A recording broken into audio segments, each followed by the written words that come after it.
Hai guys, selamat datang kembali di channel YouTube aku. Pada kesempatan ini aku mau share ke kalian pengalaman aku mengikuti seleksi pramugari step by stepnya.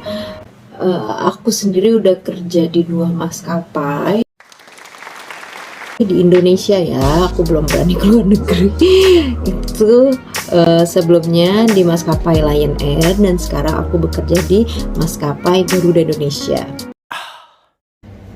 Nah, seleksinya sebenarnya 2 maskapai ini hampir-hampir sama, cuman tahapan-tahapannya aja yang mungkin ada maskapai di Lion Air, aku pertama kali ngikutin tahapan dokumen, cuman kalau di Garuda tinggi badan gitu.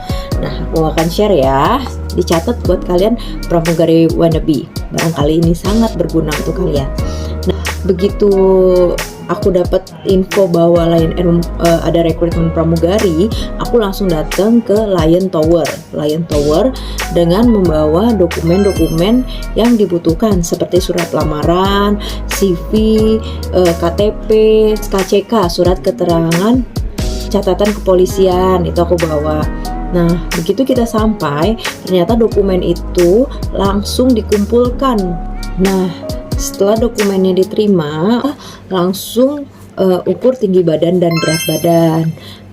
Kalau tinggi badan dan berat badan kita itu ideal, caranya adalah tinggi badan dikurangin 110 dan dispensasinya adalah plus 5 kilo atau minus 5 kilo. Itu masih dispensasi, masih bisa. Kalau tinggi badan dan berat badan kalian sesuai, kalian akan dipanggil lagi untuk ke tahapan selanjutnya, yaitu tahapan selanjutnya adalah tes pengetahuan umum dan bahasa Inggris.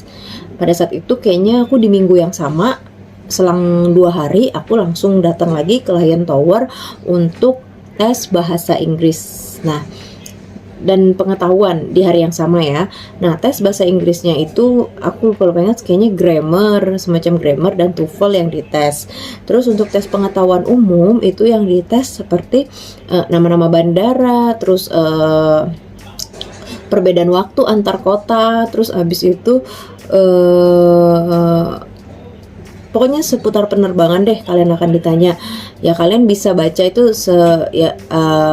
baca-baca aja di info di internet ya tentang penerbangan seperti nama bandara, perbedaan waktu antar kota, terus lama penerbangan dari kota A ke kota B itu kalian nggak usah spesifik, yang penting kalian tahu sedikit-sedikit gitu, tahu garis besarnya aja.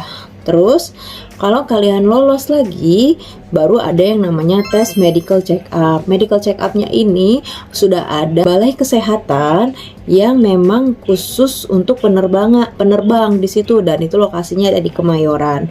Nah, untuk tes medical check up ini banyak banget yang dites. Jadi kalian sebelum tes medical check up sebaiknya kalian harus persiapkan fisik kalian agar nanti pada saat tes medical check up semuanya lolos, tidak ada yang fail. Kebetulan yang aku ingat pada saat itu tes medical check up ada tes lab. Tes lab itu akan dicek namanya sel hemoglobin HB, terus sel darah putih, terus ya seputar itulah tes lab lengkap.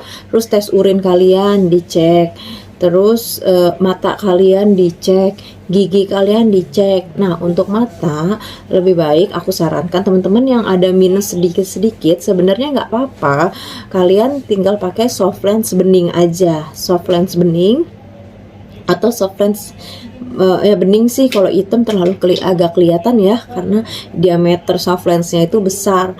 Nah, terus untuk teman-teman yang giginya ada lubang, terus ada ada lubang dan ada behel, itu kan behel nggak bisa ya, kalian harus lepas dulu.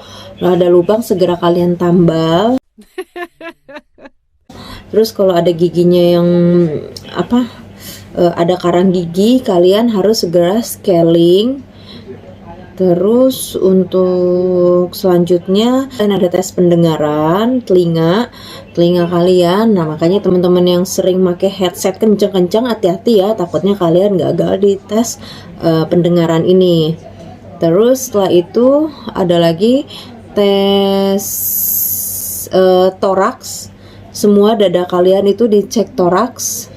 Terus fisik kalian secara umum, mata kalian warnanya apa, coklat atau apa, terus rambut kalian warnanya apa, tinggi badan kalian berapa, terus di tes diwawancara juga sama dokternya ada penyakit keturunan atau enggak. Nah, kalau kalian gagal di tes ini, sebenarnya masih ada yang namanya recheck. Jadi kalian misalnya gagalnya kayak aku dulu tuh, aku tuh hemoglobin aku rendah banget, jadi aku harus recheck lagi, aku naikin HB aku, baru datang lagi. Jadi bukan berarti kalau kalian gagal kalian gak bisa lanjut ke tahapan selanjutnya ya. Nah, pengalaman aku pada saat itu, temen aku seangkatan, sebatch aku, ada yang benar-benar hemoglobinnya sangat rendah dan susah banget naikin hemoglobin. Bahkan dia dikasih dispensasi sampai dia training, sudah dinyatakan keterima pun dia masih bisa medical check up. Tapi agak capek sih ya, maksudnya kita kan training pengennya belajar, setelah training istirahat, dia enggak, jadinya sebelum training dia harus ke rumah ke klinik penerbangannya lagi untuk cek-cek segala macam, ya capek sih gitu. Nah, kalau kalian lolos di tahap MEDEX ini, selanjutnya kalian ada yang namanya tahapan pantuhir, pantauan terakhir.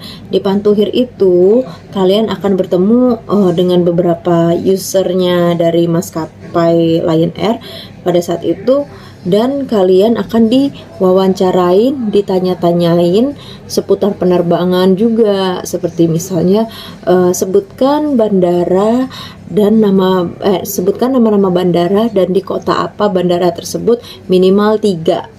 Itu pada saat itu kalian bisa jawab misalnya di Jakarta Soekarno-Hatta International Airport, terus di Medan Kuala Namu International Airport gitu. Terus satu lagi di Denpasar Ngurah Rai International Airport gitu. Itu ditanya. Nah, setelah itu selesai, kalau kalian lolos, kalian siap-siapin waktu untuk sign kontrak dengan maskapai tersebut. Nah, kalau udah sign kontrak, kalian otomatis diterima sebagai karyawan di maskapai tersebut. Tapi tolong diingat, kontrak di maskapai itu ada 2 pada saat awal masuk. Ada yang namanya kontrak untuk training dulu. Nah, itu kalau kalian lolos tahapan ini, kalian akan tanda tangan namanya kontrak training dulu. Nanti kalau kalian lulus training, baru kalian tanda tangan yang namanya kontrak kerja. Nah, kurang lebihnya seperti itu pengalaman aku pada saat aku melamar kerja di maskapai Lion Air, maskapai dulu tempat aku bekerja. Semoga teman-teman semua yang mau jadi pramugari dimanapun maskapai impian kalian bisa keterima dan kalian bisa mempersiapkan diri dengan baik dengan info-info yang aku share tadi. Selamat mencoba dan selamat berjuang menjadi awak kabin kebanggaan. Bye-bye.